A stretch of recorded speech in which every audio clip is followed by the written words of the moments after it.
Alright, welcome back to the channel. So today this is going to be like a part 2 of the 4-port aux fuel kit. I'm going to do a DIY style setup for this for the Focus ST, and this would apply for the ST and RS. Alright, so let's get this started. So I went ahead and installed these brackets right here. So these are the mounting brackets to attach it to the rail, to the spacer. And what you need to do is get some blue Loctite, blue 242 like this, and it's just highly recommended in the instructions from Radium. Put a little bit on each of the threads, then you just tighten them down, hand tight, it's all you need. Did that to all of them. Now what I'm going to do is I'm going to get some little bit of oil, and it says lubricate the O-rings, which I was going to do either way, but you want to lubricate these O-rings. That way they can slide in easily, and they also last longer. So I'm going to get some nice brand new fresh 5W50 AMS oil. I'm just going to pour a little bit of the liquid gold in there like that. Then we're just going to just dab it on there like that. It's okay if you get a little bit on the ends. It's just a little oil. It's not going to hurt. So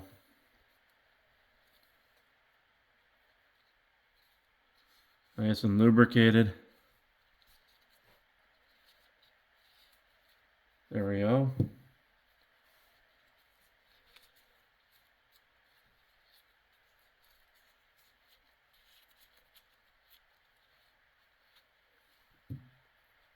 So I got these injectors brand new from Stratified Auto.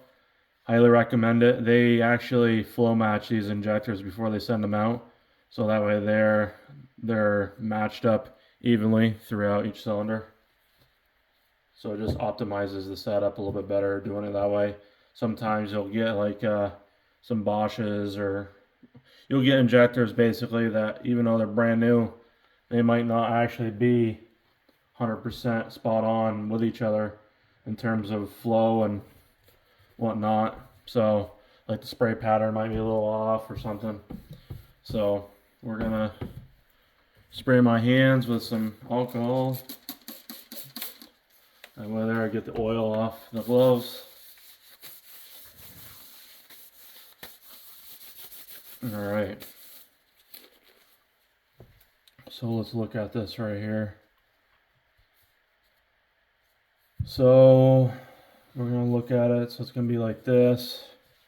Comes with brand new gaskets, by the way. So I purchased this Radium fuel rail separately, basically. It comes with the spacers and all that, but it was like $300 and some odd. But I actually lost one of these little O-rings. I don't know why you really need it there, because it's not sealing any liquids off or any fluid, but yeah, so these are going to go in there. I remember the early days, these were like a cheaper material, but they've came out with a better version, I see. So that's nice. And so we got the two bolts that are going to be holding the spacer and the fuel rail together. So you got your washers in there already.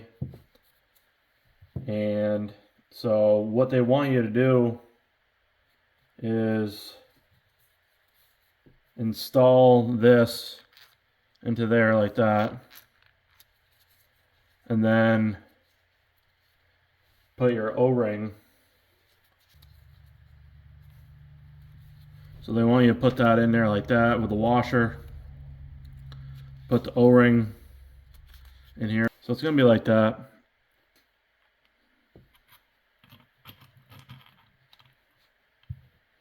Now I got this other smaller O-ring. I'm just going to place it on there. It's not a whole lot to it, really. I just figured I'd make this video for whoever would want to see it. But yeah, I'm just gonna place these injectors in. I kind of just like twist them in. Sometimes they're a pain in the ass to install because they kind of have to like seat in there. You see the injector, you want to place it in and then line it up inside with the hole. Oh, it just clicked in. Oh, there we go. They're clicked in. So they got to click in just like that. I figured they had to, but it's been a while since I've done this. It's not like I do this every day for a job, you know. But there's that one. Now you can, I believe you can actually have these either facing this way or the other way. I like it facing in this direction, where the plug-in is on this side of the fuel rail. It just makes it a lot easier. It keeps the coil packs separated with the wiring and all that. It just keeps it nice and clean. I feel like doing it that way. So let's just install these bad boys like this. This is kind of the tougher part of it, is trying to get it where it clicks into everything here. So what I do is I'll get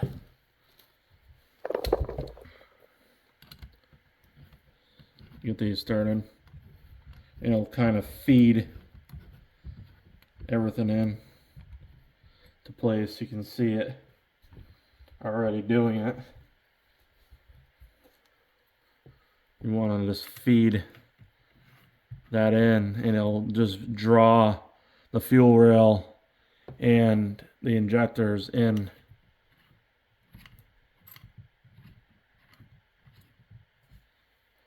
You want to be able to do it where it's even. So,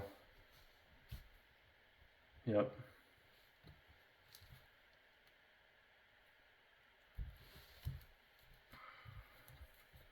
And there doesn't have to be any thread locker on these. I think that's why there's an O-ring too. Maybe it just prevents it from backing out in a way, but I honestly think the O-ring is there for like the metal on metal contact, and it prevents like vibrations because it's not there for any sealing purposes.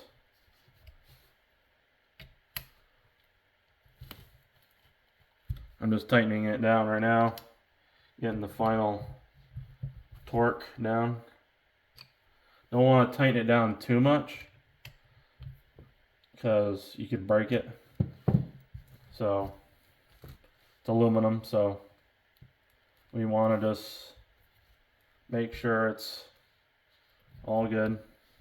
So these are going to be 4mm, and then these are going to be 6mm Allen. So 4, 6. And then you just want to snug them down. That's like, you don't want these too tight. Just enough to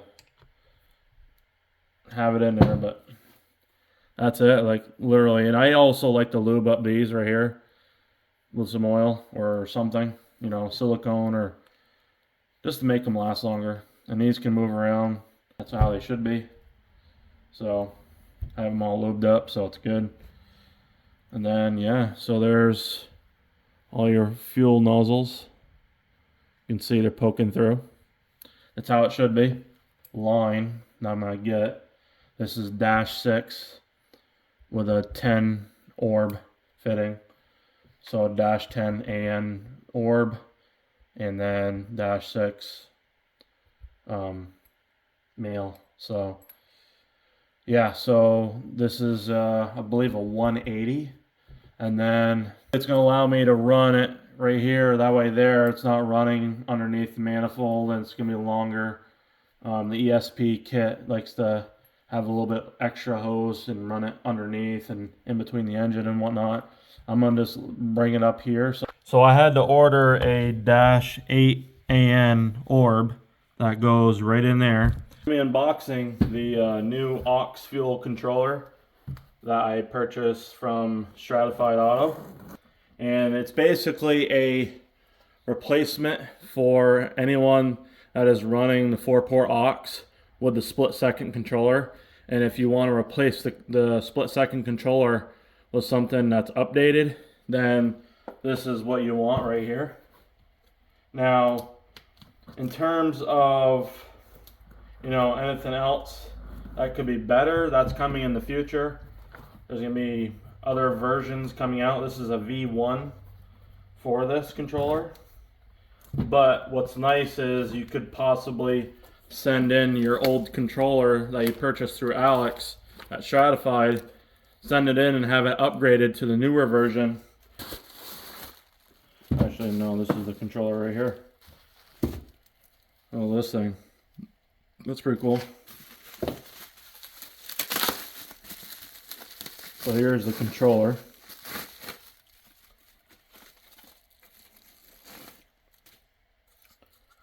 Oh, very nice. Huh, look at that. Type C port with a little fancy cover to protect it. That's nice. I like that. And this looks like to be a boost reference of some sorts right here. That's pretty neat. Okay. And then you got the bottom plate right there. Now, like I said, there is going to be newer versions, new and improved versions of this right here.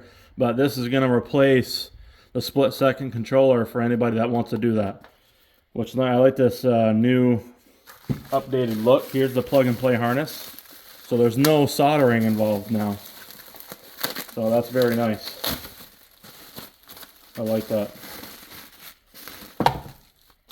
Ooh, it even comes with a nice cable too. Wow. So you got a nice long cable to transfer the fuel maps. I like that. Very nice color. High quality, of course. And then you get the harness.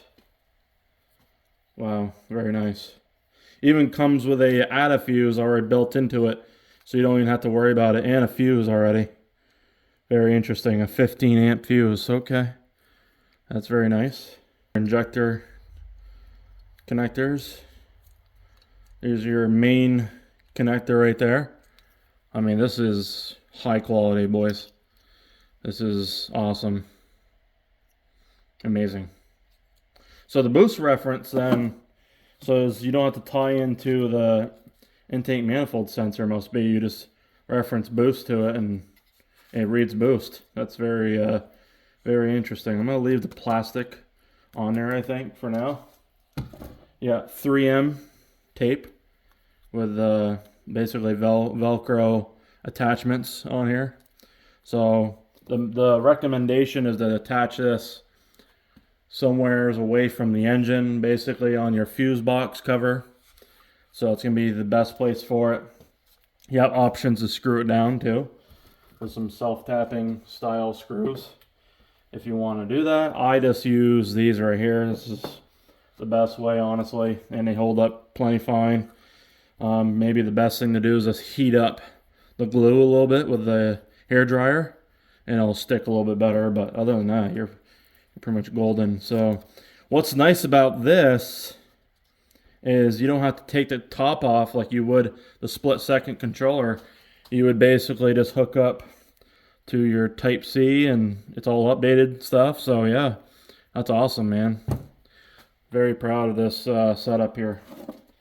And this is a DIY fuel setup. So there it is, boys. Now we just gotta make our lines. But yeah, so get yourself a Stratified auto controller, and there's gonna be better versions in the future, but this is gonna be great for what you need right now for replacing the split-second controller. And I highly recommend Alex at Stratified as far as tuning anyways. So yeah, get yourself this, and I believe it was about $400 for this. Can't remember. It was something like that. It was about $400. So, but yeah, like and subscribe, and we'll see you on the next one.